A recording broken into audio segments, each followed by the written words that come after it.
Hi guys, welcome back to Deepika YouTube star. ఈరోజు ఇది వచ్చేసి ఫుల్ వీడియో అండి. మేము కొన్ని గేమ్స్ అయితే ఆడుతున్నాం కదా, ఆ గేమ్స్కి ఈ కలర్వి ఎలా ప్రిపేర్ చేసుకున్నాం అనేది చూపిస్తున్నానండి. ఇక్కడ నేనైతే ఒక కార్డ్బోర్డ్ తీసుకున్నాను. మీ ఇష్టం అండి, పిల్లల నోట్స్కి ఉండే అట్టలైనా పర్లేదు, ఇలా కార్డ్బోర్డ్స్ ఉన్నా పర్లేదు, ఏవైనా తీసుకొని మనకు సర్కిల్ కావాలనుకుంటే సర్కిల్గా, లేదు అనుకుంటే స్క్వేర్ అయితే స్క్వేర్గా, ఇలా ఒక షేప్ వచ్చేలాగైతే కట్ చేసుకోవాలన్నమాట. ఇక్కడ నేను మార్క్ చేసేసుకొని కట్ చేసుకుంటున్నాను.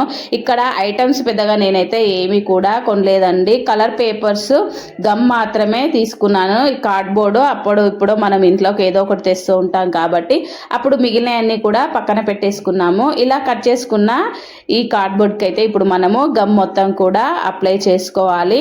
వీటికి నేను బేస్కి వైట్ పేపర్ యూస్ చేశాను కదండి. ఈ వైట్ పేపర్ కూడా నేనైతే తీసుకురాలేదనమాట. అంటే పిల్లల నోట్స్లలో అక్కడక్కడ పేపర్స్ మిగిలిపోతూ ఉంటాయి కదండి కొన్ని నోట్స్లలో, ఆ పేపర్స్ అయితే వాడుతున్నాను అనమాట. అందుకే నాకైతే పెద్దగా ఖర్చు రాలేదు. చూడ్డానికి కూడా చాలా యూనిక్గా బాగున్నాయి.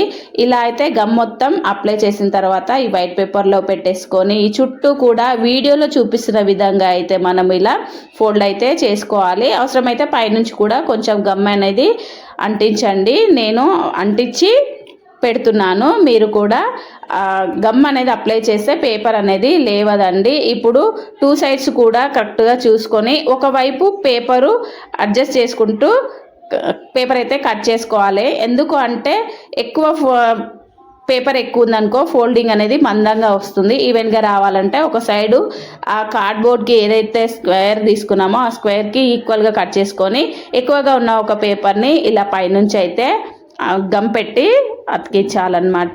ఇంతేనండి. ఈ విధంగానే నేను ఎన్ని రకాలుగా అయితే చేసుకున్నాను. ఈ షేప్కి తగ్గట్టుగా మనమైతే కలర్ పేపర్ని కట్ చేసుకొని గమ్ పెట్టేసి అతికించుకోవాలన్నమాట.